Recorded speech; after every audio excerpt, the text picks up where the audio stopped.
Hello, everybody. This is Luis Maya, and you are watching the Behavioral Economics of Global Affairs. I know, it was supposed to be the behavioral economics of global issues. It's not like we are talking about diplomacy, right? We are mostly talking about problems, big questions, big issues of our times, right? So the behavior economics of global questions, global issues, global problems, in a way. It's very good to be here. I've told you so many times. É uma honra, é um prazer estar aqui. E a gente está aqui não apenas para discutir essas questões globais, vai estar para fazê-lo em inglês e sob um enfoque muito particular, que é o enfoque da economia comportamental. So this is really a very special class that we have here. We're not only discussing big things, big issues of our times, we are doing so in English, which is not the common language in Brazil, and we are trying to look from the perspective of behavioral economics. Now, let's see. How could you describe behavioral economics for a friend or for maybe a cousin or even your mom? If your mom asks you, what is this behavioral economics stuff? Se um amigo, uma mãe ou um primo de vocês, uma prima, perguntasse assim, que história é essa de economia comportamental? Eu ouvi falar aí alguma coisa, mas que é isso, hein? É importante? O que é? All right. Who would like to try that? It can be in Portuguese or in English. Pode ser em português ou em inglês. Quem é que gostaria de fazer assim uma rápida, sucinta descrição para um amigo seu? O que é economia comportamental?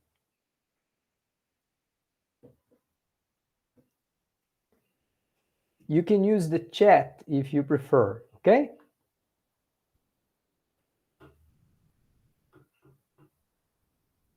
Acho que eu falaria que economia comportamental é quando atitudes dos seres humanos influenciam na economia, tanto nos aspectos menores quanto nos aspectos maiores, e que isso talvez seja inconsciente da nossa parte ter tais ações. E a gente não sabe que é inconsciente as nossas ações, os nossos comportamentos.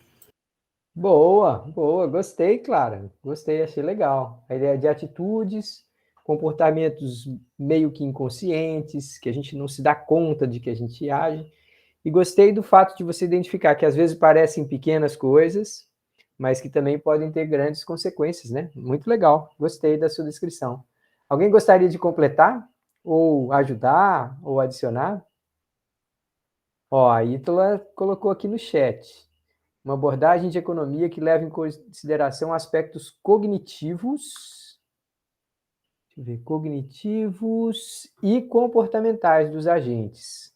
Legal, legal. Aspectos cognitivos, aí sua prima vai falar, que diabo é aspectos cognitivos? Como é que é esse negócio de aspecto cognitivo mesmo? E aí, Ítala, como é que você se sai dessa?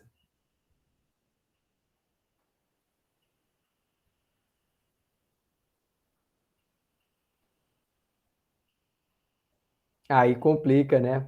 Pois é, vou te dar uma dica. Você pode falar assim: aspectos psicológicos, né? Aspectos da maneira como a cabeça funciona, da maneira como o raciocínio funciona. Né? Quando a gente vai descrever cognição, a gente está descrevendo, na verdade, as características de como que o raciocínio funciona, né? Como que a gente percebe a realidade. Tal. Tem uma outra coisa que eu gosto muito na descrição, digamos assim, em poucas palavras da economia comportamental, quando a gente fala sobre contexto. Contexto importa. Economia comportamental é um ramo da economia que a gente discute questões psicológicas, que parecem ser desimportantes, mas na verdade têm grandes consequências, e que a gente percebe que o contexto importa.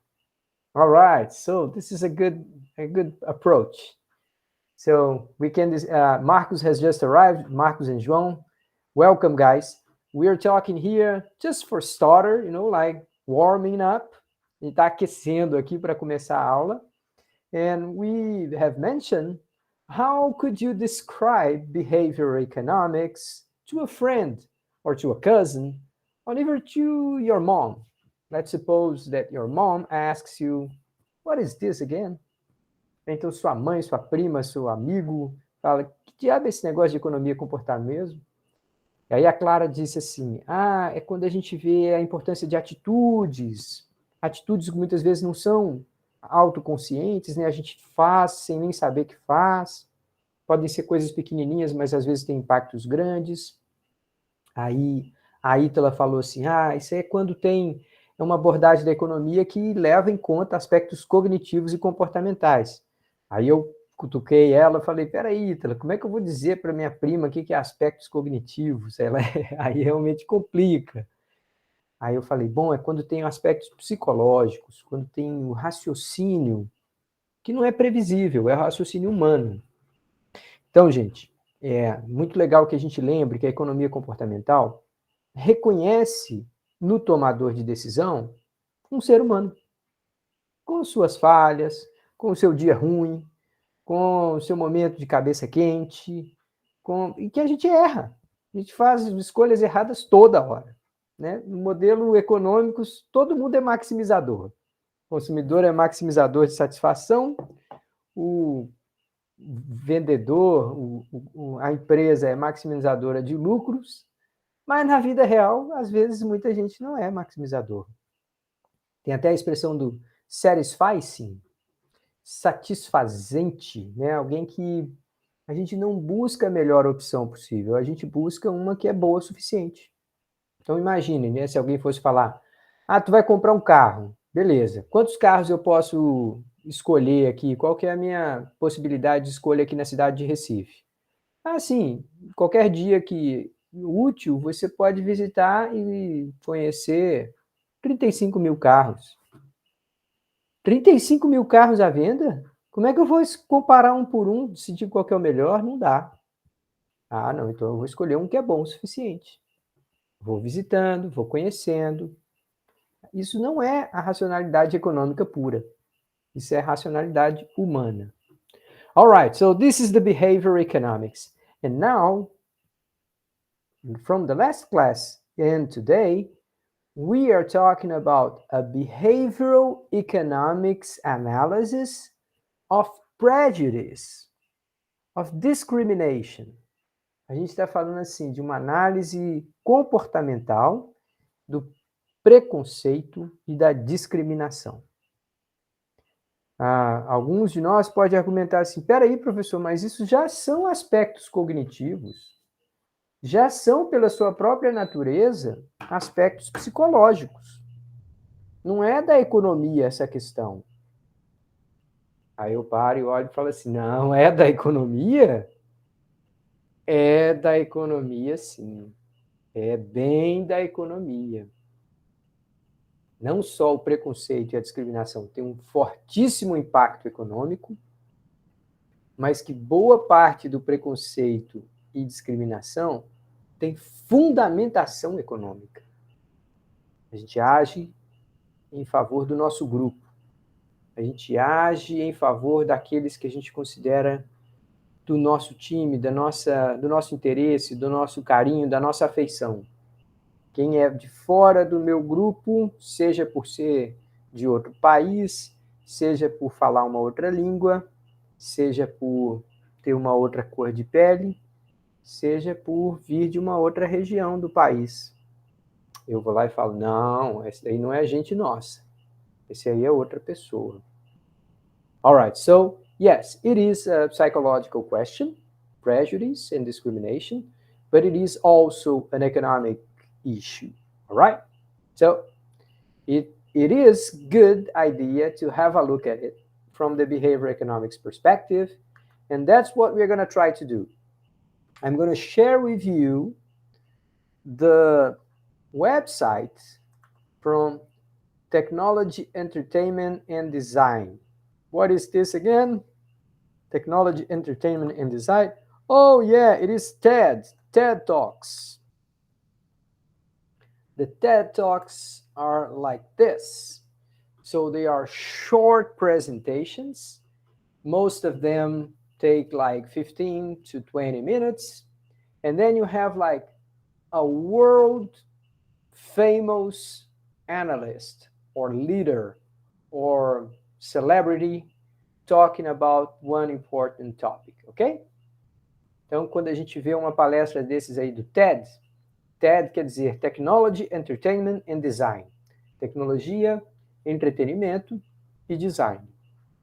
Now, when you look at that, most certainly you're going to hear someone that is absolutely important in his field, okay? Someone who actually knows a lot about something. Okay, so let me take a test here. I'm going to check if you guys can hear well and if you guys can read the subtitles okay, all right?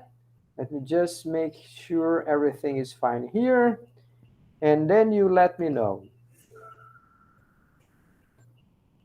When we think about prejudice and bias, we tend to think about stupid people things. And this idea is nicely summarized by the British critic William Hazlitt, who wrote, "Prejudice is a child of ignorance." I want to try to convince you here that this is mistaken. I want to try to convince you that prejudice and bias are natural, they're often rational, and they're often even moral. And I think that once we understand this, we're in a better position to make sense of them when they go wrong, when they have horrible consequences. And we're in a better position to know what to do when this happens. All right, guys, please tell me that you can hear and you can read the subtitles. Yes. Yes. Can you? The letters aren't too Yes, small. fine to me. As letras não estão pequenas demais, não, gente? Tá dando para ler? Tá dando para ler, professor. Agora, eu achei só um pouquinho baixo, mas depois o senhor aumentou e ficou melhor. Ah, tá. Mas o tamanho da letra tá dando para ler. Tá. Okay. So let's try it again. Let's go back there. I wanted to make the letters larger, but I don't see here the option. I can see we can choose the language, right? But you don't choose the size of the subtitles. So, yeah. Let me see. Let me try something else. Oh, yeah, this works. It's gonna work. All right. I think this is better. Let's see. Okay, let's start over. And let's make it a little bit louder. And then, here we go. When we think about prejudice and bias, Everybody listening? Vocês estão ouvindo?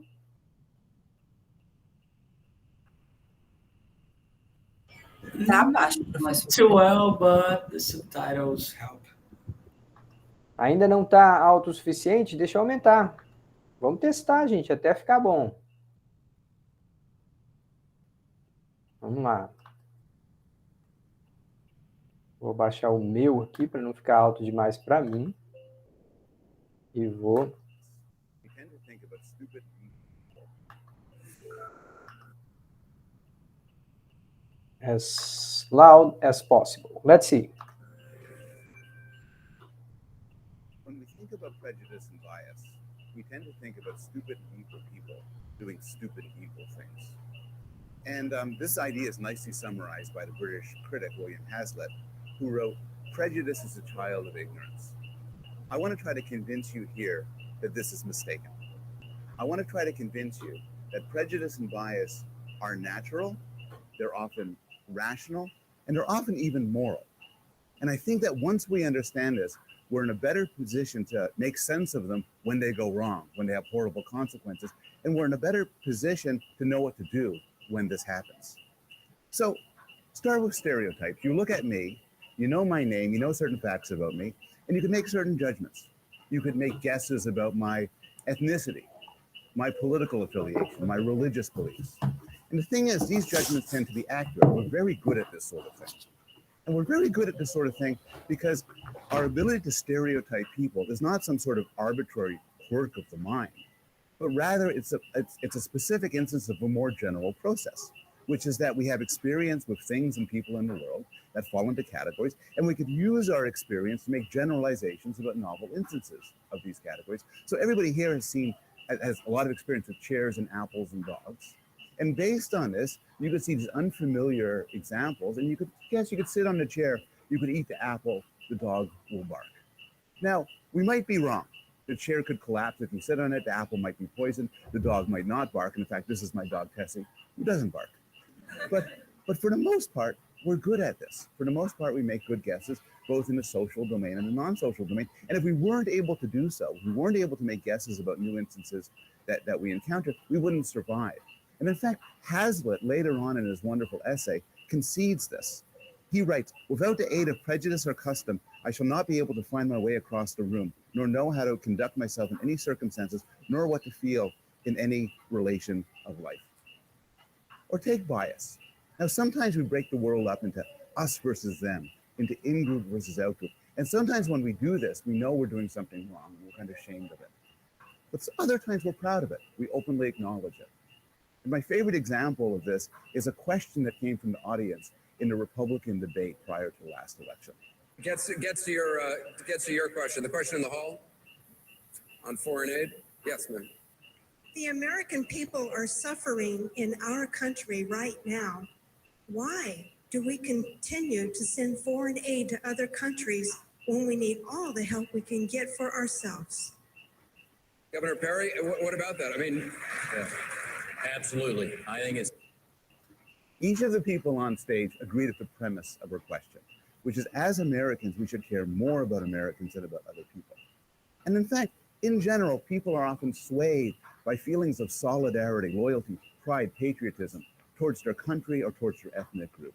Regardless of your politics, many people feel proud to be American and they favor Americans over other countries. Residents of other countries feel the same about their nation, and we feel the same about our ethnicities. Now, some of you may reject this. Some of you may be so cosmopolitan that you think that ethnicity and nationality hold no moral sway. But even you sophisticates accept that there should be some pull towards the in-group in the domain of friends and family, of people you're close to. And so even you make a distinction between us versus them. Now, this distinction is natural enough and often moral enough, but it can go awry. And this was part of the research of the great social psychologist Henri Tajfel. Tajfel was born in Poland in 1919. He left to go to university in France because as a Jew, he couldn't go to university in Poland. And then he enlisted in the French military in World War II. He was captured and ended up in a prisoner of war camp. And it was a terrifying time for him because if it was discovered he was a Jew, he could have been moved to a concentration camp where he most likely would not have survived. And in fact, when the war ended and he was released, most of his friends and family were dead. He got involved in different pursuits. He helped out the war orphans, but he had a long-lasting interest in the sort of science of prejudice. And so when a prestigious British scholarship on stereotypes opened up, he applied for it and he won it. And then he began this amazing career. And what started his career is an insight that the way most people were thinking about the Holocaust was wrong. Many people, most people at the time, viewed the Holocaust as sort of representing some tragic flaw on the part of the Germans, some genetic taint, some authoritarian personality. And Tajfel rejected this. Tajfel said, what we see in the Holocaust is just an exaggeration of normal psychological processes that exist in every one of us. And to explore this, he did a series of classic studies with British adolescents. And in one of his studies, what he did was he asked the British adolescents all sorts of questions. And then based on their answers, he said, I've looked at your answers, and based on the answers, I have determined that you are either, he told half of them, a Kandinsky lover. You love the work of Kandinsky, or a Klee lover. You love the work of Klee. It was entirely bogus. Their answers had nothing to do with Kandinsky or Klee. They probably heard of artists. He just arbitrarily divided them up. But what he found was these categories mattered. So when he later gave the subjects money, they would prefer to give the money to members of their own group than members of the other group. Worse, they were actually most interested in establishing a difference between their group and other groups. So they would give up money for their own group if by doing so they could give the other group even less.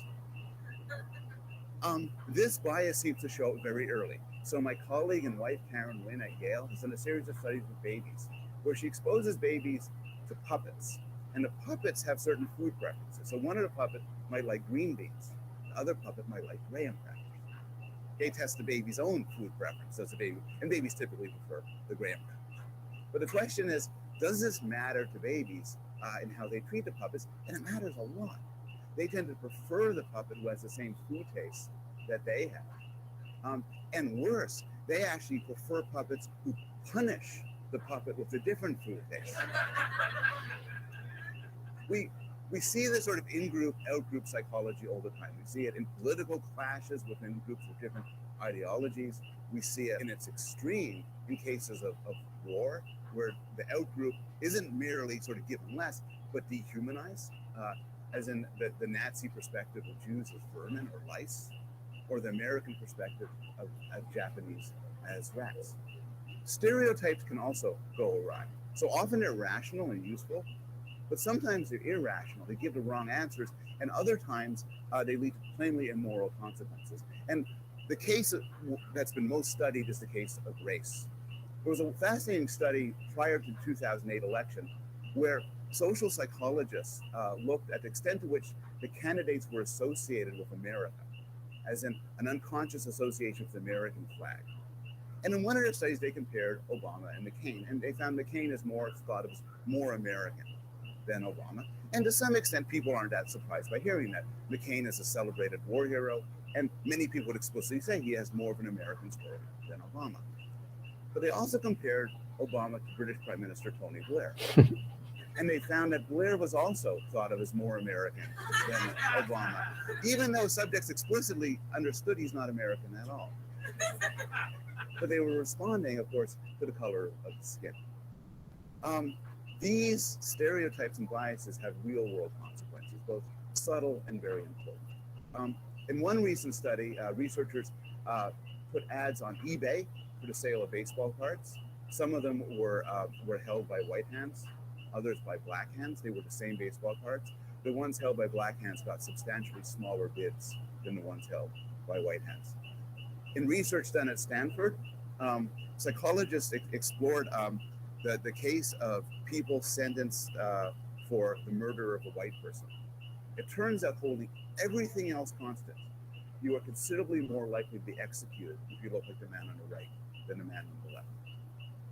And this is in large part because the man on the right looks more prototypically black, more prototypically African American, and this apparently influences people's decisions over what to do with it. So now that we know about this, how do we combat it? And there are different avenues.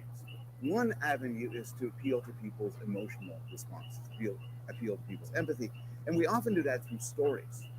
So if you are a liberal parent and you want to encourage your children to believe in the merits of non-traditional families, you might give them a book like this. If you are conservative and have different attitudes, you might give them a book like this. But in general, stories can turn anonymous strangers into people who matter.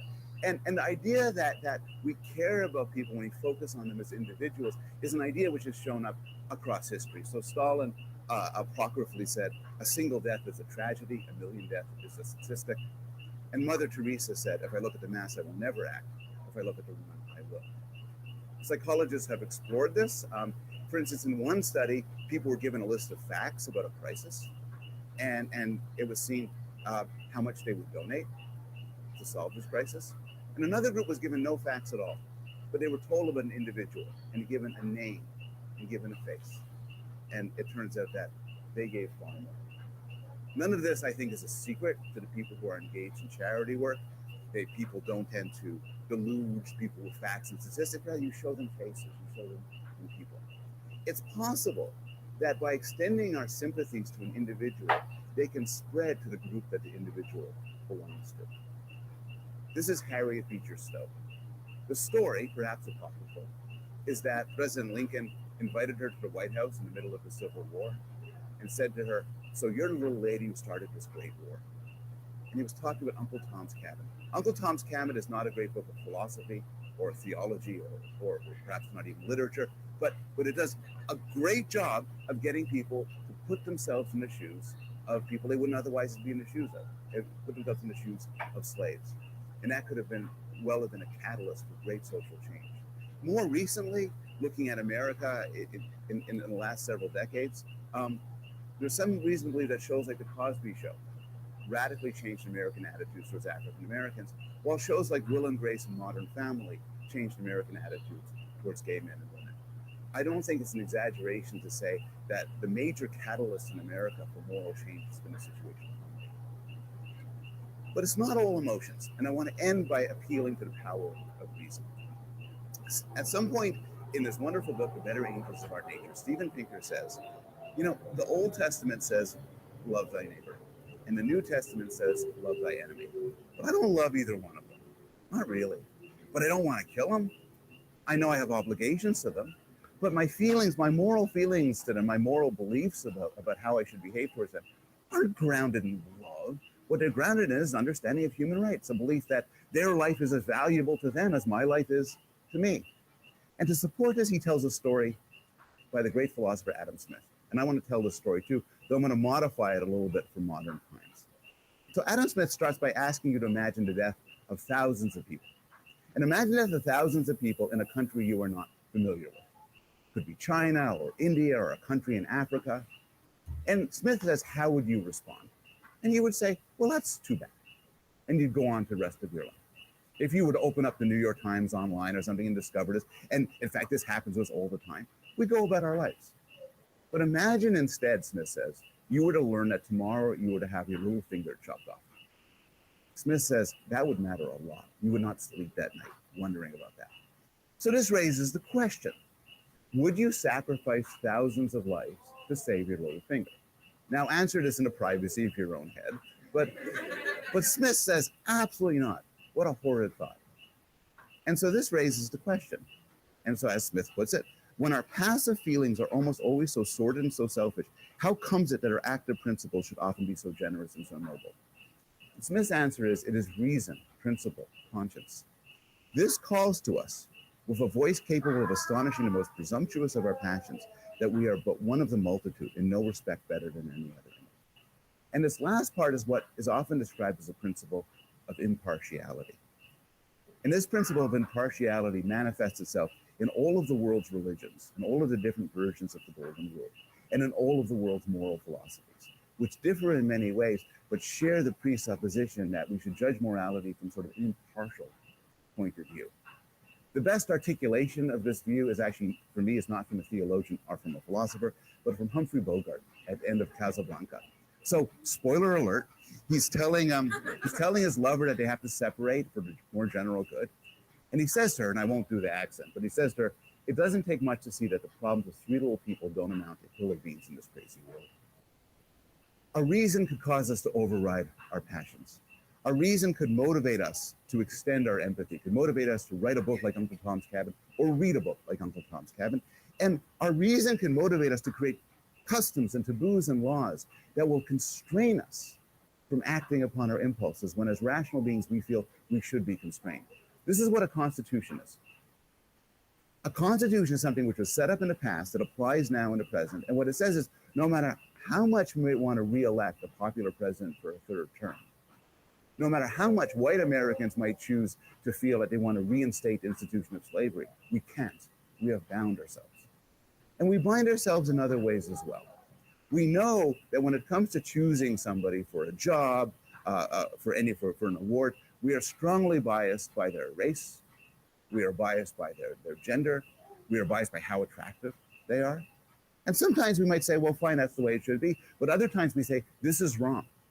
And so to combat this, we don't just try harder, but rather what we do is we set up situations where these other sources of information can't bias us, which is why many orchestras audition musicians behind screens. So the only information they have is the information they believe should matter. I think prejudice and bias illustrate the fundamental duality of human nature. We have gut feelings, instincts, emotions, and they affect our judgments and our actions for good and for evil. But we are also capable of rational deliberation and intelligent planning. And we can use these to, in some cases, accelerate and nourish our emotions, and in other cases, staunch them. And it's in this way that reason helps us create a better world. Thank you.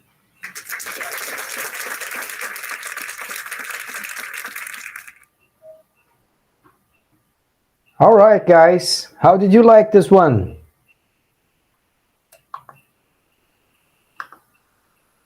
Let's hear, first of all, how much of it did you get? Vocês entenderam bastante, gente? Comentem aí para mim, a primeira ideia. Deu para entender a maioria das ideias?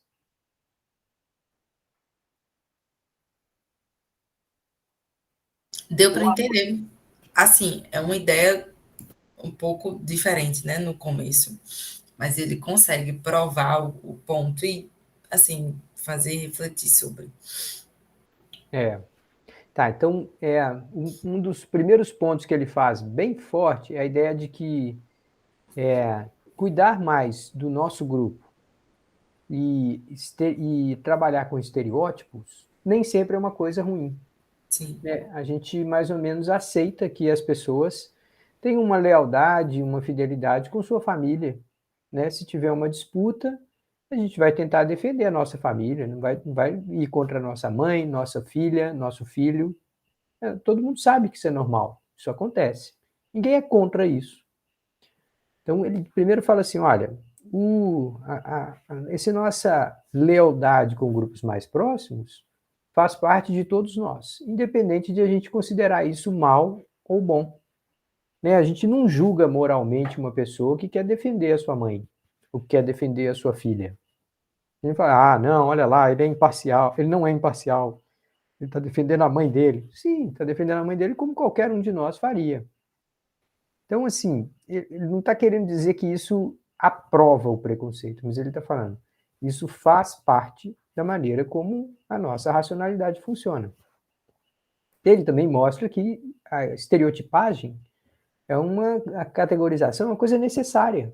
A gente precisa, quando a gente vai se caminhar para uma sala, quando a gente vai abrir uma porta, a gente olha, vê mais ou menos, categoriza ali, aquilo ali é uma maçaneta, então eu já sei como deve funcionar, e a gente vai e abre a porta.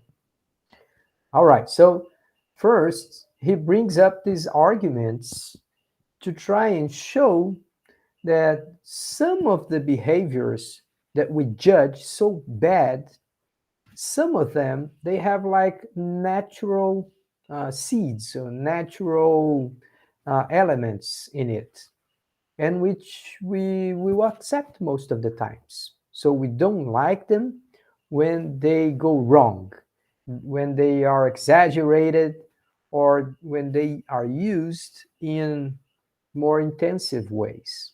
Então é como se a gente falasse assim, tá certo estereotipar, mas até um certo limite. Né? Então, até um certo limite você pode categorizar, julgar as pessoas pela aparência ou as coisas pela aparência. A partir de um certo ponto, né, você estaria causando uma violência. Então, esse é o primeiro ponto dele. But the second argument, the second point he tries to make, I think it's stronger in a sense, because it brings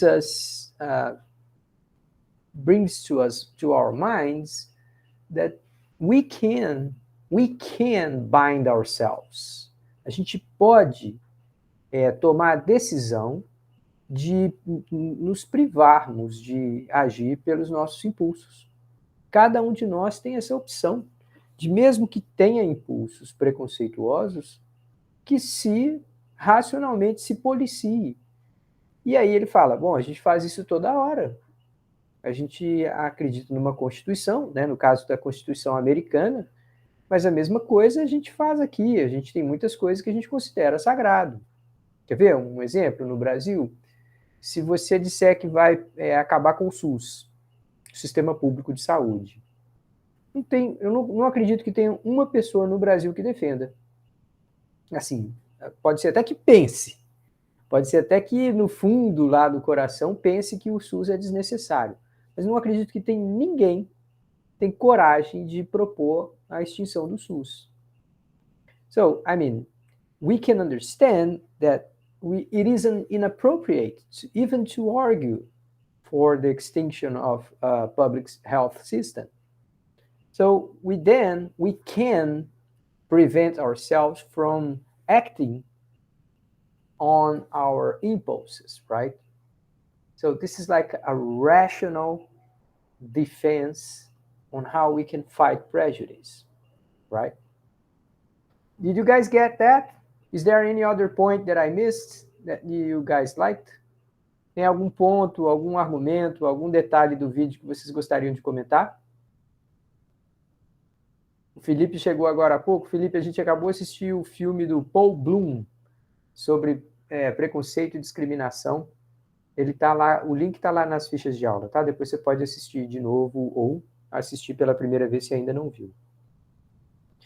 Deixa eu ouvir aqui, pessoal. Quem que gostaria de fazer algum destaque? Alguma... I have watched this video a number of times. There's one thing I like. It is like right at the moment, when he's starting to make his point, they show a black lady in the audience. And she's looking like at him like, what?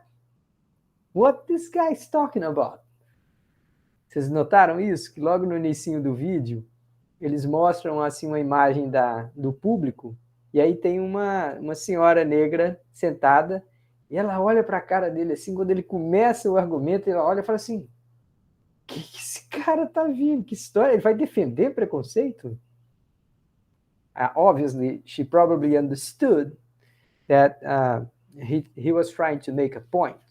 It's not that he defended prejudice or discrimination, but he can understand that those things from themselves, they are natural impulses.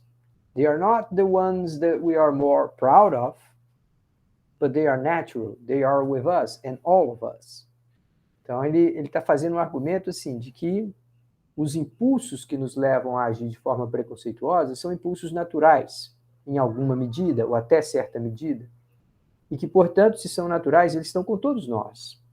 Eles estão com brancos, com negros, com amarelos, com, enfim, de qualquer raça, etnia, gênero, idade, todos nós temos um pouco daquilo.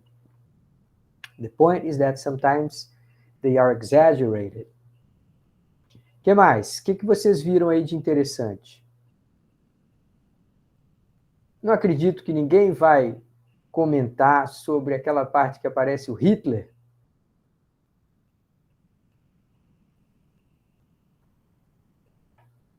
Vocês perceberam que num determinado momento ele faz referência a como os alemães chamavam os judeus de vermes, mas logo em seguida ele lembra que durante a Segunda Guerra os americanos chamavam os japoneses de ratos.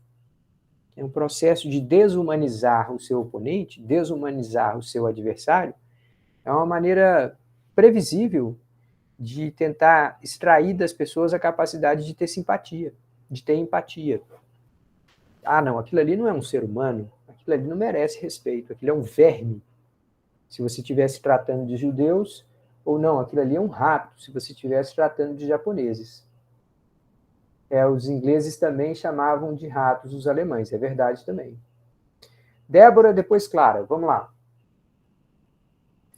Parece um episódio de Black Mirror que eu não sei se você assistiu, mas que eles viam as pessoas como monstros que era mais fácil de matar, porque você tirava a humanidade da pessoa. Mas aquela parte de Hitler eu fiquei também um pouquinho chocada, porque ele fala que Hitler é só uma versão exagerada do cotidiano. Eu fiquei você fica meio assim, pensando sobre, né? Mas é mais ou menos isso, como a gente exclui assim quem não é parecido. É difícil entender ou difícil aceitar que Hitler não era um monstro moral, né? Porque a gente fala assim, não, o grau de crueldade e a consequência dos atos dele foram tão profundas, tão danosas, né? Gerou tanto sofrimento no mundo que você fala assim, não, esse cara é um monstro, E, no entanto, que ele está falando assim, a diferença de eu e você para Hitler é a intensidade, não é a natureza. E é difícil... E quem fala isso é aquele pesquisador judeu. Aquele pesquisador judeu que basicamente propôs essa tese e explorou vários exemplos disso para mostrar que ele estava certo. A diferença de Hitler para nós não é a natureza, é a intensidade. Diga lá, Clara, estou vendo sua mãozinha aí, pode falar. Duas coisas. Eu me lembrei de algo que eu vi no ensino médio, que eu não me lembro. Hannah, uma filósofa, Hannah Arendt. Foi que ela foi uma das pessoas que foi para os julgamentos, né, que teve de alguns nazistas em Israel e levantou a questão de, tipo, eles não são monstros, eles são homens como a gente, são mulheres como a gente e talvez educados como a gente, e foi uma coisa da consciência deles. A consciência deles falavam, isso não é tão ruim, só estou fazendo meu trabalho, que foi o que a gente viu, foi semana passada, eu acho. Só estou fazendo meu trabalho e eu não olho para a questão moral mais ampla. Uhum. Mas, assim, foi essa parte mesmo de falar, não são monstros, são pessoas. Então, são pessoas que fizeram aquilo. Uhum. E outra coisa que eu me lembrei foi colocar imagens. Também serve para, por exemplo, para agarear fundos, fundações, ONGs. Ajude 4 milhões de crianças. Não funciona tão bem se você colocar a cara de uma criança e o nome dela para a pessoa se relacionar humanamente com aquela criança, sabe? É mais fácil a gente ter uma emoção sobre uma criança com rosto e nome de que um número aleatório, 4 milhões de crianças. Perfeito, Clara. It is easier for us to develop empathy for someone that we know information about, that somehow we can relate, and we can feel ourselves in its shoes, in that person's shoes, in that person's position. É verdade. A gente, quando tem uma pessoa, quando a gente se personifica o objeto do nosso sentimento, a gente é capaz de associar, de nos colocar no lugar. E isso funciona, ele fala mesmo, funciona para caridade, mas de alguma forma podia ser estendido para a gente lutar contra preconceito. Então, uma boa campanha contra preconceito racial seria mostrar crianças de diferentes cores de pele brincando juntas.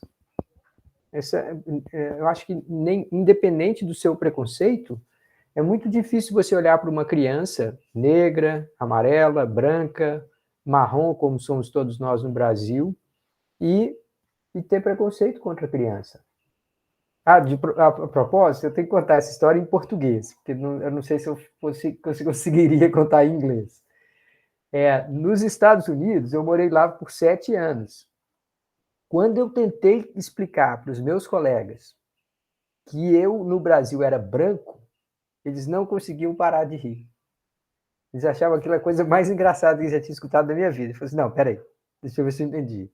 Lá no Brasil, você é branco. Eu falei assim, lá no Brasil, a maior parte das pessoas vai me considerar branco.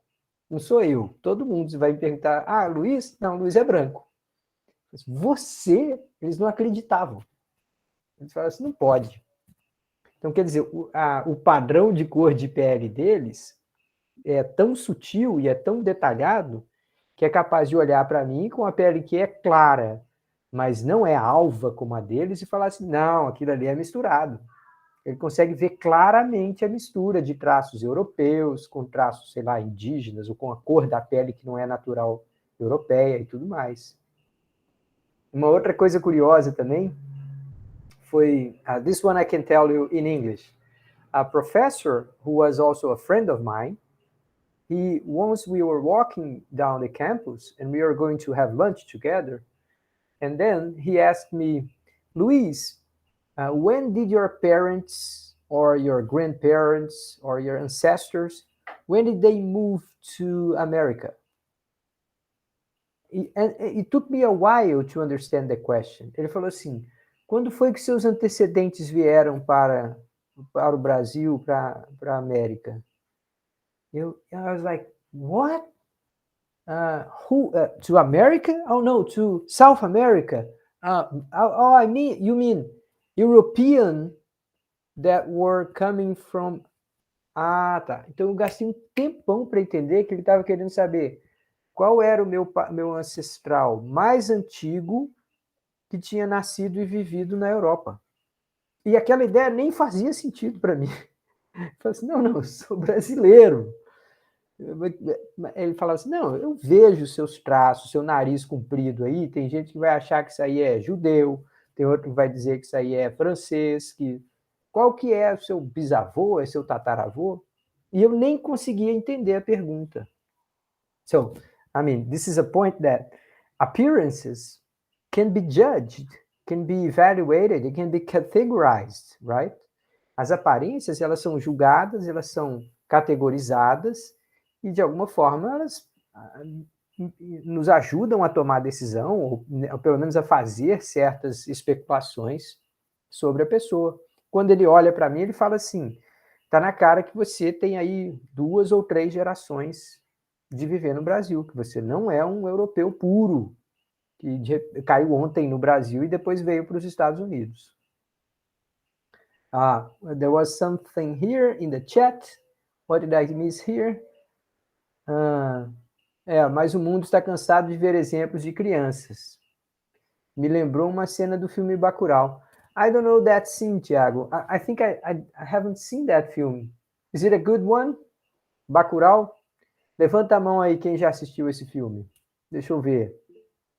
1, 2, 3, 4, 5. Yeah, okay. You made your point. I will watch that film. Vou assistir esse filme. Então parece que tem uma cena lá com criança, né? Que de alguma forma sofre preconceito ou não sofre preconceito. Ou acaba sendo poupada de preconceito, não sei. Deve ser alguma coisa assim, não é isso? Tem uma cena na qual o casal... Sem spoiler, deixa ele assistir, que ele tem que assistir esse filme. Ele já está devendo já, um clássico do cinema pernambucano, mas você tem que assistir. Tem uma cena no qual um casal brasileiro branco diz aos gringos que são brancos. This is perfect, yeah. This is exactly what I wanted to show. I mean, this is what I felt like, you know, my friends, the American friends I had, they were laughing at me. And they were saying, come on, Luiz, you can't be serious.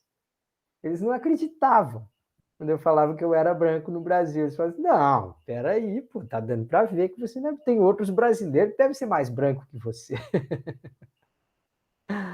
Diga lá, Marcos. Ainda tinha esquecido de baixar a mão desde aquela... Tá, tudo bem, tem nada não. All right, guys, so this is good. This is a good presentation. If you have the chance, please go back and watch it later, okay? Watch it again. Paul Bloom is one of the most fantastic researchers in this area. He's a good behavioral economist, and he has written a lot of books about the subject, okay? So this is a good deal. You should find this guy later, all right? Okay, but let me go back here that I have something else to tell you. So far, we have discussed the case of a success in a policy, in a national policy to fight prejudice. Remember, some villages in India, they were chosen like for luck, out of luck, you know, like by chance. They chose some villages in which the leader role would be exercised by a woman. So this was a tremendous success. Então a ideia de obrigar, ainda que seja por um período temporário, que as lideranças de certas vilas fossem exercidas por mulheres, mudou a perspectiva, por exemplo, de um pai em relação ao que ele queria para a filha. Não, meu filho eu quero que vá para a universidade. A filha, se aprender a cozinhar, já está bom. Então, esse tipo de preconceito acabou sendo impactado pela observação de mulheres na liderança. So, this was a good case of policy. On the other hand, there was like also this failure when they try to create political affirmative actions to help members of these untouchable castes, right? Então, eles tiveram um tremendo fracasso quando tentaram fazer políticas afirmativas para membros da classe dos intocáveis. Então, lá na Índia, há milênios, as pessoas são classificadas conforme a família que nascem. Se você vem de uma família de pessoas nobres, você é considerada nobre. Se você vem de uma família de pessoas de castas mais baixas, você não tem como mudar aquilo. É a sua herança, é o seu lugar na vida. So this is a hard thing to change, and when they tried to help, the consequence was backfire. Então, quando eles tentaram ajudar, o impacto foi o oposto. As pessoas começaram a sofrer mais violência e mais exclusão. Qualquer um que se levantasse para tentar reclamar os direitos era vítima de violência ainda mais terrível. So, sometimes we get it right, sometimes we don't. What's going on? How can we learn about this thing? Okay? So, there's gotta be some explanation for it, and that's what we're looking for. In order to find an explanation on which policies work and which don't, we have to understand first that we all think socially. Todos nós pensamos socialmente. We would like to think that our thoughts are original, they are unique, they are our own thoughts. But there is very little of such a thing. A gente gosta de pensar que os nossos pensamentos são nossos, são originais, são próprios só da gente.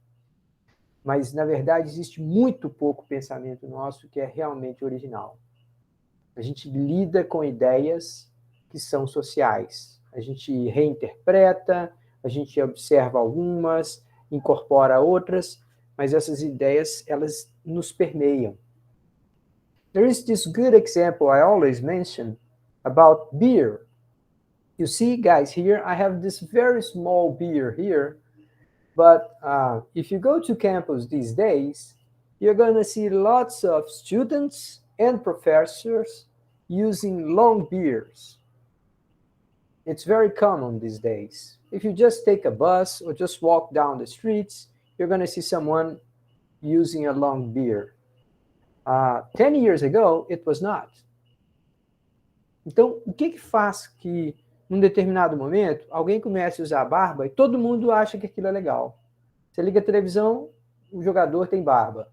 Você assiste um debate, tem barba. Você vai na rua, o sujeito que te atende no restaurante tem uma barba compridona.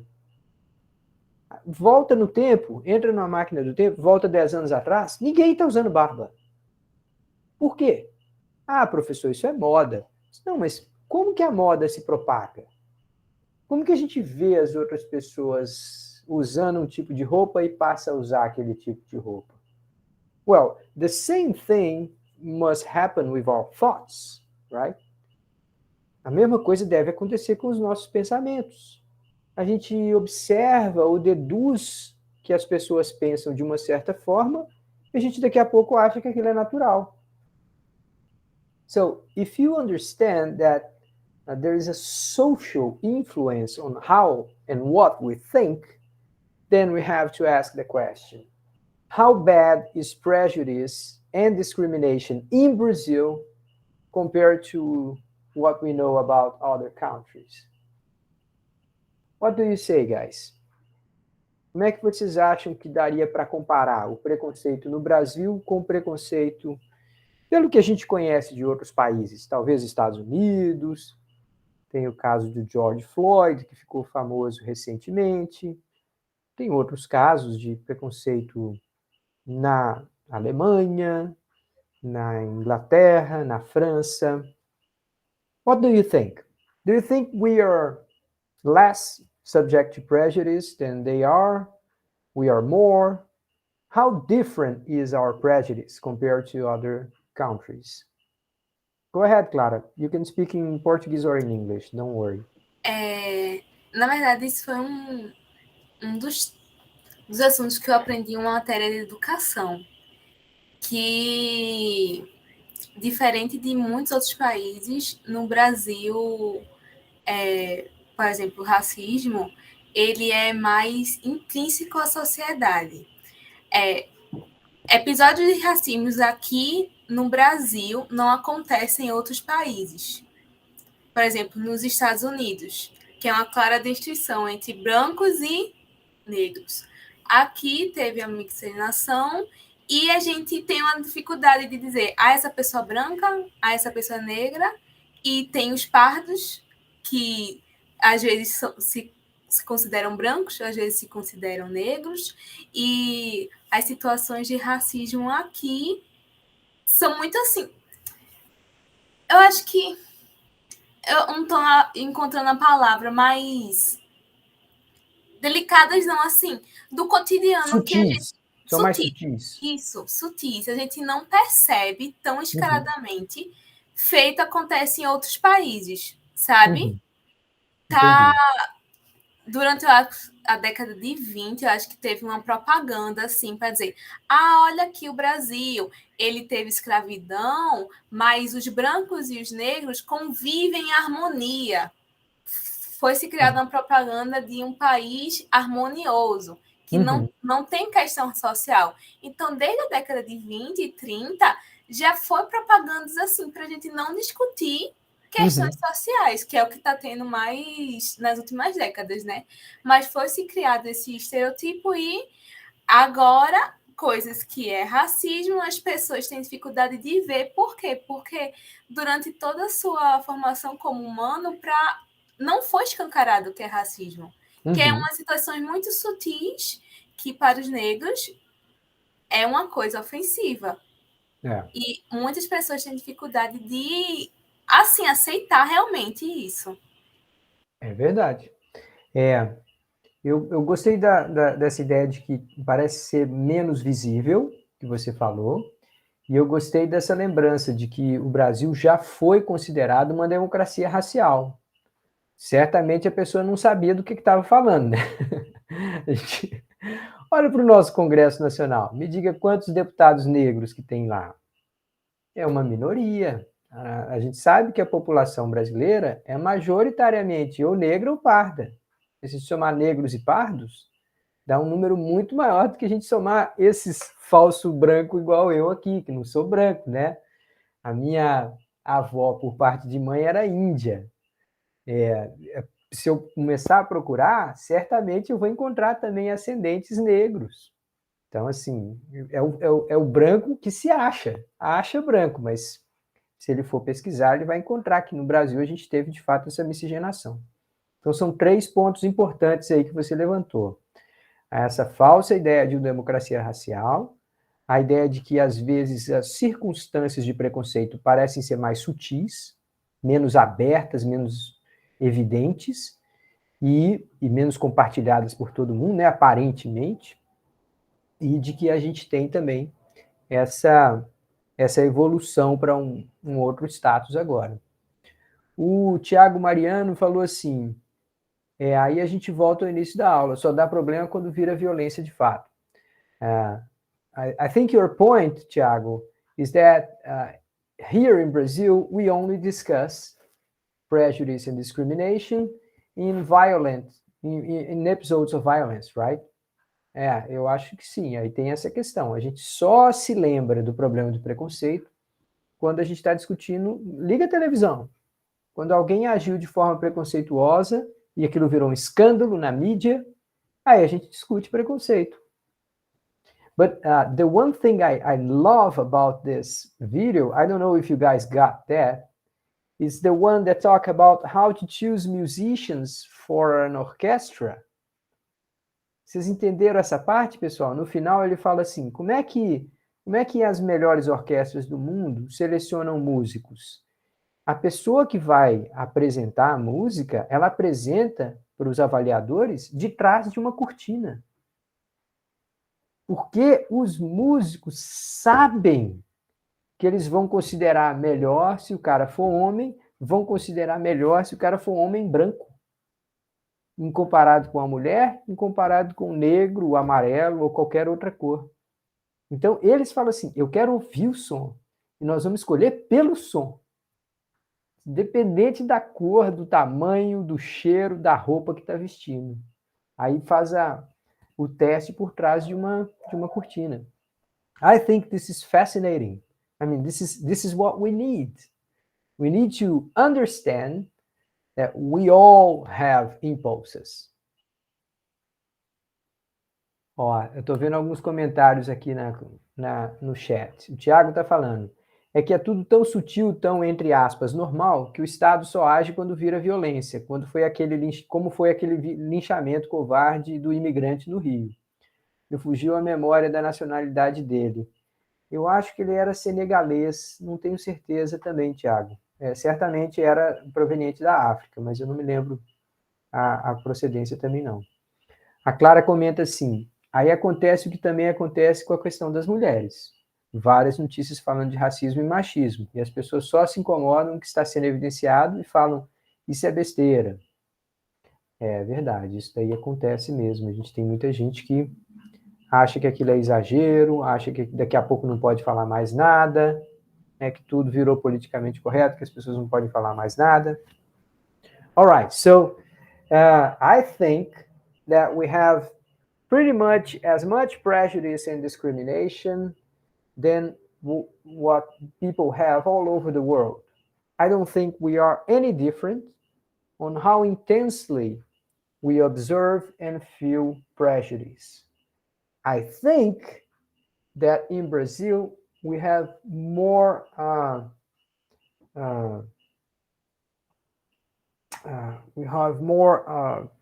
concern, not concern.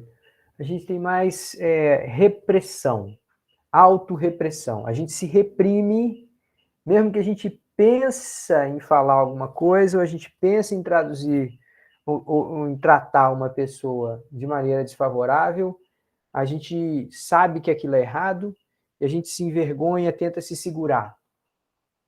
And in a sense, what Paul Bloom is trying to argue is what we have. Em alguma medida, ele fala assim, a sociedade americana deveria ser um pouco mais parecida com a brasileira. Porque a brasileira também é preconceituosa, como a americana. Só que aqui as pessoas têm vergonha de ser preconceituoso. As pessoas ficam tentando esconder o seu preconceito, mesmo que sejam. All right. Now, check this out. Do you think that Adam Smith would have anything important to say about prejudice and discrimination? Now you know. You have watched the video. You have seen this guy was talking about Adam Smith. So Adam Smith, the father of economics, he already dedicated a lot of his thoughts, a lot of his work to discuss empathy. Uma grande parte dos trabalhos, uma grande parte do pensamento do Adam Smith não era dedicado a funcionamento do mercado. Era dedicado a relação de empatia que um ser humano era capaz de ter pelo outro. So, most of us remember this guy from the book The Wealth of Nations. A maior parte de nós lembra desse camarada, Adam Smith, pelo livro A Riqueza das Nações. So we have a few pieces here of his book. Let me just read a couple of them for you. It is not from the benevolence of the brewer or the baker that we expect our dinner, but from their regard to their own interests. Não é da benevolência do cervejeiro ou do padeiro que a gente espera o nosso jantar, mas da sua preocupação com o próprio interesse dele. All right, so this is a good way of putting the idea. Just a minute, just a second, please.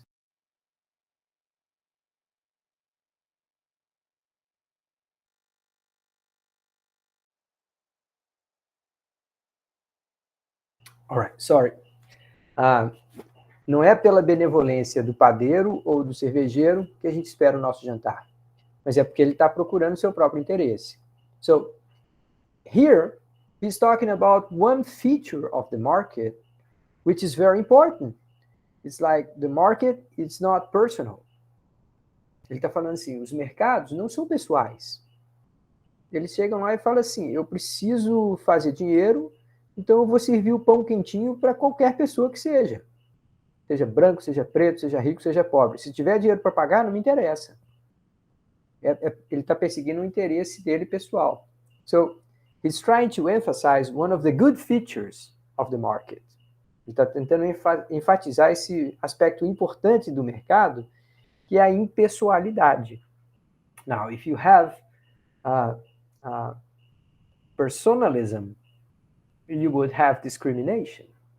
Se você tiver essa pessoalidade na decisão, você poderia estar mais sujeito a agir com preconceito.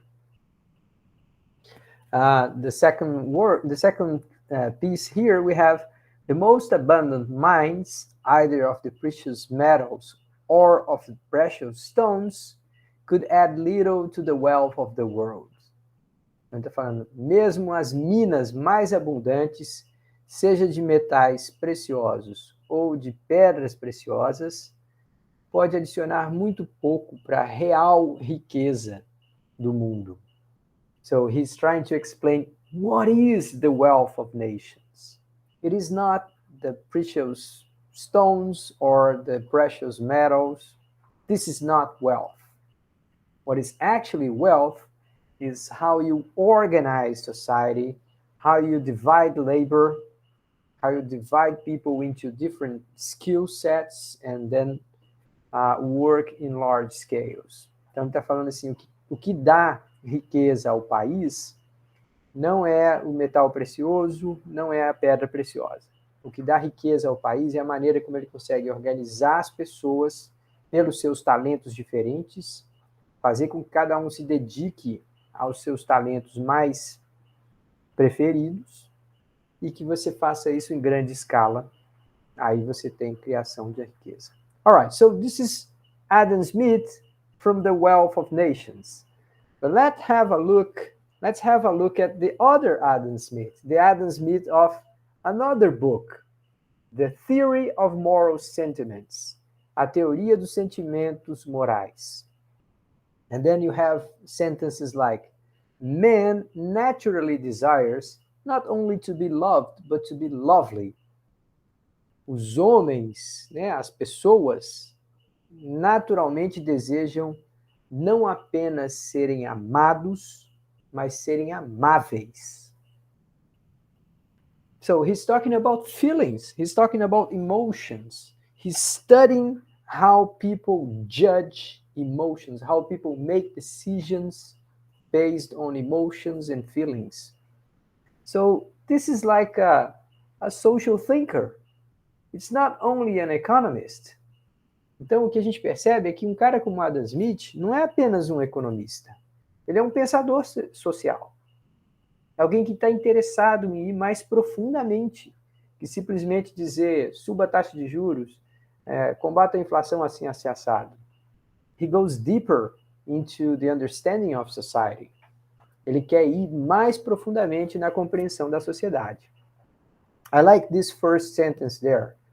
How selfish soever men may be supposed, there are evidently some principles in his nature which interest him in the fortune of others, and render their happiness necessary to him, though he derives nothing from it except the pleasure of seeing it.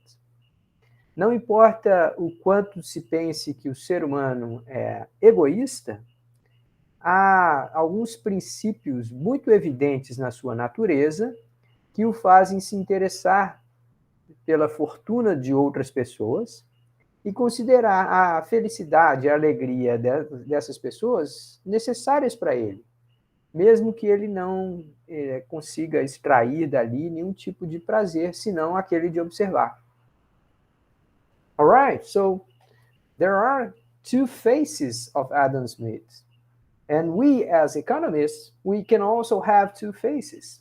We can think about markets, we can think about money, but we should also think about human reasoning. So there is a message here se a gente quiser seguir aquele que foi o mais brilhante economista da história, a gente também pode conhecer bastante de mercados, conhecer bastante de moeda, dólar, inflação, taxa de juros. Isso não significa que seja pouco importante a gente entender o funcionamento do cérebro humano, o funcionamento do coração humano, dos sentimentos humanos. All right? Okay, so what we are trying to say here is this, guys. Humans are deeply social animals. Os seres humanos são, na verdade, animais profundamente sociais. Our beliefs, desires, and behaviors are affected by social preferences, our relationships, and the social context in which we live and make decisions.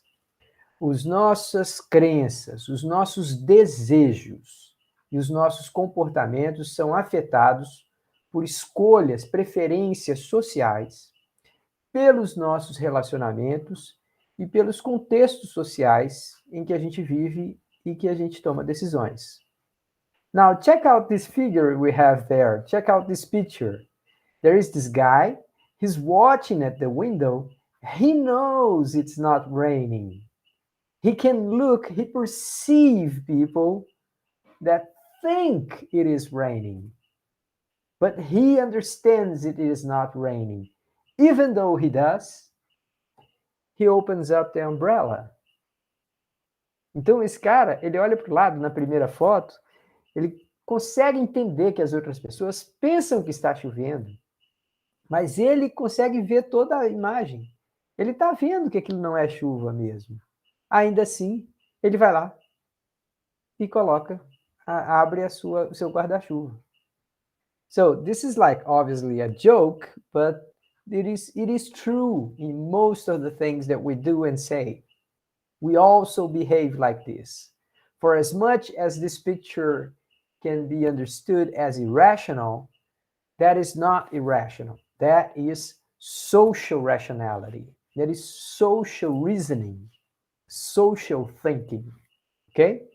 So we are group-minded individuals. We see the world from a social and an individual perspective. A maneira como a gente enxerga o mundo não é só a individual. A gente também enxerga o mundo com óculos sociais. Se você usar um óculos vermelho, tudo que você olhar em volta vai parecer vermelho. Pronto, a gente é assim. A gente olha para o mundo com óculos que são sociais. E não adianta, se o óculos é social, a gente vai ver tudo sobre aspectos sociais. Vai ver tudo vermelho. A gente é capaz de, algumas vezes, tirar o óculos e dar uma espiadinha assim. Deixa eu ver como é que seria se eu olhar individualmente para alguma coisa. Mas a gente volta e coloca o óculos rapidamente, porque é muito desconfortável ver as coisas de forma tão individual. All right. Good thinking. Okay, so let me tell you, my time is almost up. I don't think I'm going to tell you this now. I'm going to jump some slides here, and I'm going to show you something else. I want to talk to you a little bit about mind space. Mind space is a technique, is a checklist. It's like a guide on how people should make policy. Então, eu quero falar um pouquinho desse conceito chamado mind space. Se a gente fosse traduzir, seria espaço mental. Mas, na verdade, cada letrinha dessa palavra, M-I-N-D-S-P-A-C-E, é um elemento a servir de guia, de orientação para como a gente deveria fazer políticas públicas. All right, so who proposed this thing? Who created this thing, mind space? The guys who created this thing, they are at the British government. Eles trabalharam inicialmente como uma espécie de uma consultoria para o governo britânico. And they wanted basically to raise the level of effectiveness in public policy. Então, eram psicólogos, na sua maioria, alguns economistas comportamentais, que se juntaram para falar assim, como que a gente pode fazer políticas públicas mais efetivas? Now, let me give you some example of what kinds of problems they were looking at, okay? They were saying, okay, we have medication, we have doctors in public hospitals who can treat sexual diseases, but people don't go there. Então, os caras falam assim, a gente oferece medicamento gratuito, a gente tem médicos e hospitais públicos gratuitos de boa qualidade para tratar doenças sexuais. E, no entanto, as pessoas não vão lá. How can you change that? Como é que você pode mudar uma situação dessa? O hospital é bom, o médico é bom, o medicamento está lá, as pessoas que ou estão com os primeiros sintomas de doença sexual não procuram, deixam a coisa ficar muito grave antes de procurar. All right, so this example, we are talking about stigma, right? There is this taboo, this fear of being exposed, right? As pessoas têm medo de se estarem expostas, de revelarem algo sobre si, de serem julgadas quando elas vão buscar tratamento para uma doença sexualmente transmissível. So they said, we have to change the way we're doing things. We have to figure out a way so that people will consider easy and even private to have an examination. Nós temos que arrumar um jeito, construir um modo de que a pessoa vai se sentir protegida, com a sua privacidade resguardada e, de alguma forma, vai fazer o exame. How can we do that? All right. So this is a true case, guys. And I'm actually telling you a story about how they fought this problem, how they faced this problem. And the solution was a very complete one. You had a number of different processes, but I'm just going to give you some hints, okay? A solução que se deu para um problema como esse foi muito completa. Tinha vários aspectos, tinha clínicas especiais e tal. Mas só para vocês terem uma ideia, tá? Okay, so if you just went to a website and if you write down your name and your address, they will send you the material so you can take the sample from yourself. Então, se você simplesmente entrar num website, preencher o seu nome, que logo depois é apagado, preencher seu endereço, eles conseguem mandar para qualquer endereço. Qualquer pessoa que entrar lá, puser nome, endereço, qualquer. Pode ser falso, pode ser um nome falso, pode ser endereço falso, pode ser o que for. Se você puser lá, eles mandam um pacotinho com material para você fazer uma coleta. Oh, so we can do that here too? Yeah, but wait. Once you have taken the testing material and used it, you can just drop it. There will be just a number. And you obviously have submitted your email or something like that. Mas uma vez que você mesmo fez a coleta de algum tipo de material, seja um pouquinho de urina, seja de alguma parte, né, de escamação que a pele estiver tendo, qualquer coisa, uma vez que você fez a coleta, você também fecha lá no envelopinho, você joga numa caixa. Você não precisa olhar para uma pessoa ou falar com uma pessoa para fazer um teste. All right, so you say, oh, come on, this thing helped? And it did. It helped a lot. Então, eles tocaram no ponto central da questão. O ponto central era o estigma. So, how this thing is related to their work? Como é que essa historinha que você contou, Luiz, está relacionada com essa ideia de Mindspace, com o trabalho que eles desenvolveram? All right, so I will tell you. Mindspace is a mnemonic device. It's how to remember each of those letters, M-I-N-D-S-P-A-C-E,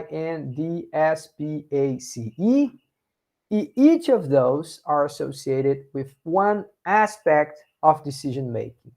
So let's have a look at this here. You have M for messenger, I for incentives, N for norms, D for default, S for salience, P for priming, A for affect, C for commitments, and E for ego. Let me tell you a little bit. I know my time is almost up, but you guys have to hear this one. messenger. We are heavily influenced by who communicates information. Essa daqui parece óbvia, né? Se você quiser fazer uma campanha, se você quiser sensibilizar alguém, escolhe bem, com todo carinho, quem que vai ser o mensageiro. Porque nós, seres humanos, independente de ser brasileiro, alemão, chinês ou francês, dependendo de quem está falando a mensagem, a gente presta atenção. Dependendo de quem estiver falando, a gente nem liga. So, we are heavily influenced by who communicates, not only what is communicated. Não é a mensagem, muitas vezes, que importa. Às vezes as pessoas só param para ouvir porque é uma pessoa especial, porque é uma pessoa admirada, porque é uma pessoa querida. So, when you have like Princess Diana visiting Africa to try and raise awareness about starvation and poorness, quando você tem uma pessoa igual a Princesa Diana saindo da Inglaterra e indo para a África para fazer campanha para crianças que estão passando por fome e tal, ou quando você tem um piloto de Fórmula 1, ou você tem o maior milionário do planeta, o Bill Gates, falando sobre desenvolvimento de vacinas. So, yeah, the messenger is important. If you want people to pay attention, be careful choosing who is the messenger. Okay, so that I can see. Let's check the second one, incentives. Aqui nós estamos falando de economia. Os incentivos importam. Se você disser que as pessoas precisam tratar a doença sexualmente transmissível, mas chegar lá, puser essa pessoa numa fila, esperar 18 horas, ter que voltar no outro dia para fazer o exame, depois chegar lá e expor essa pessoa ridículo, dar carão nela, xingá-la, falar, você não toma conta, como é que você não usa camisinha? If you choose the wrong incentives, people will not show up. Se você não criar uma estrutura de incentivos, em que de alguma forma você diminui o peso, diminui o ônus e até eventualmente dá um prêmio, você não vai conseguir sucesso. There was this example in Africa where people were trying to raise the rate of vaccination.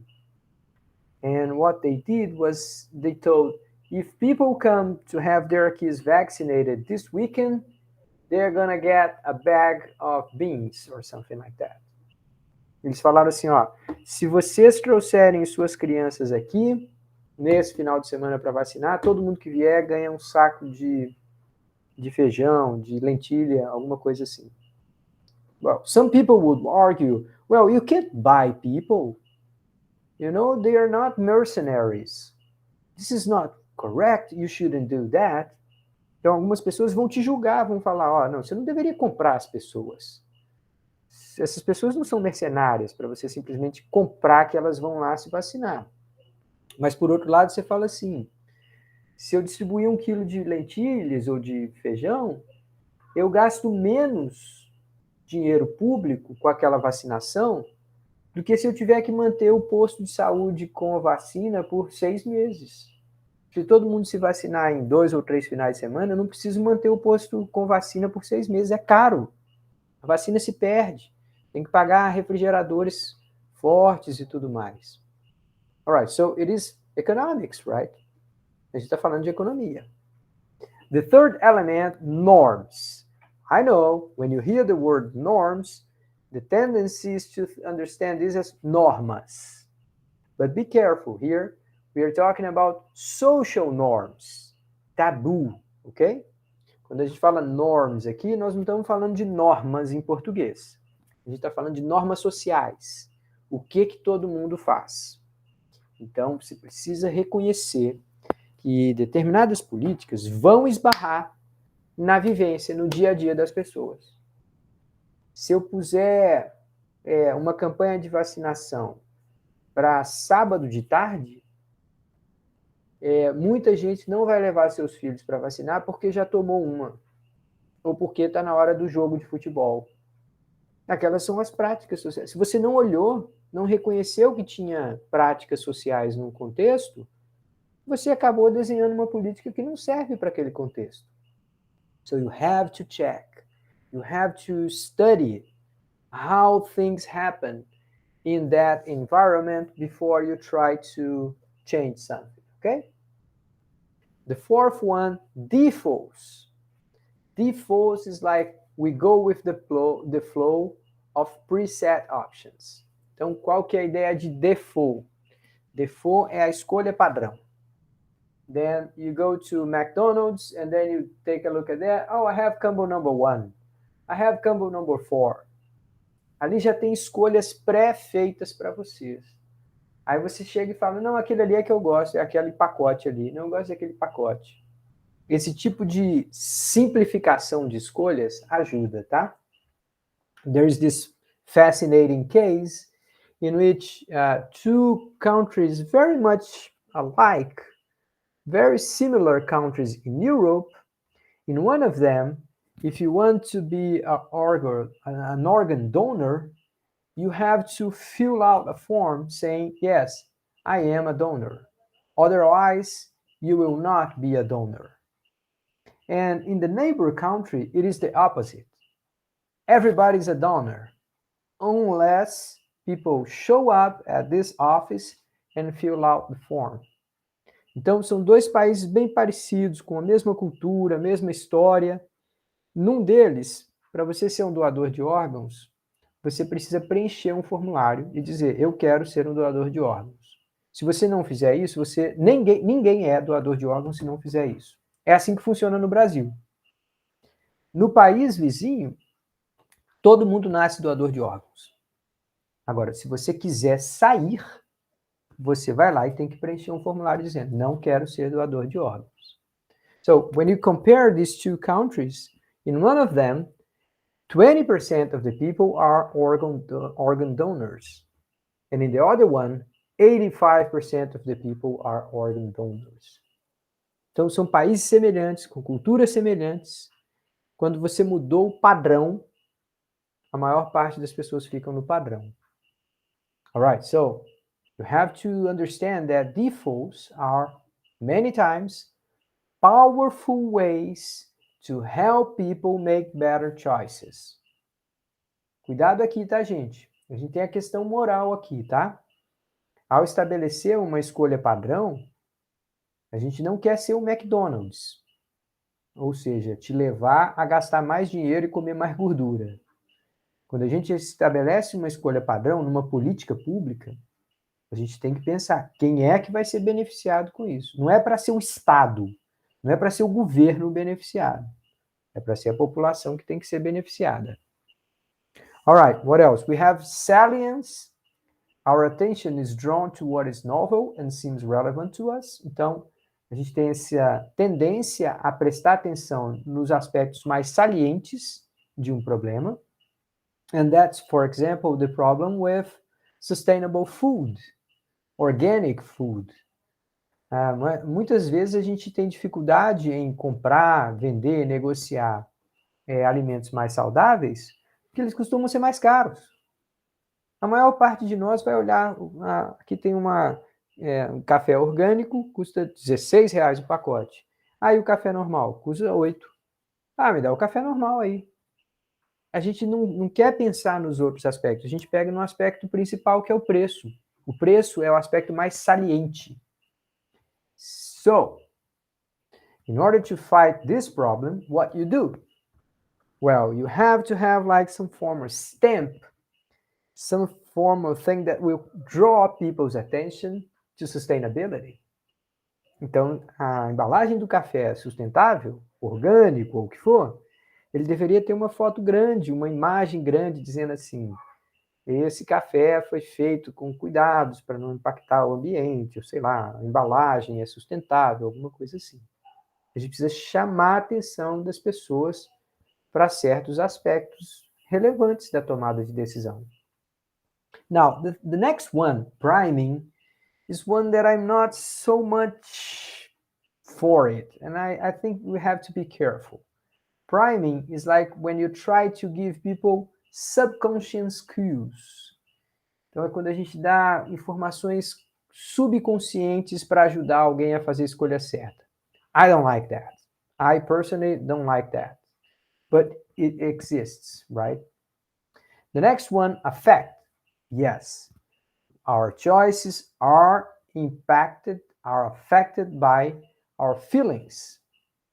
Então, se uma propaganda de automóveis coloca um cachorrinho, filhotinho, ela vende mais. A gente é impactado por emoções.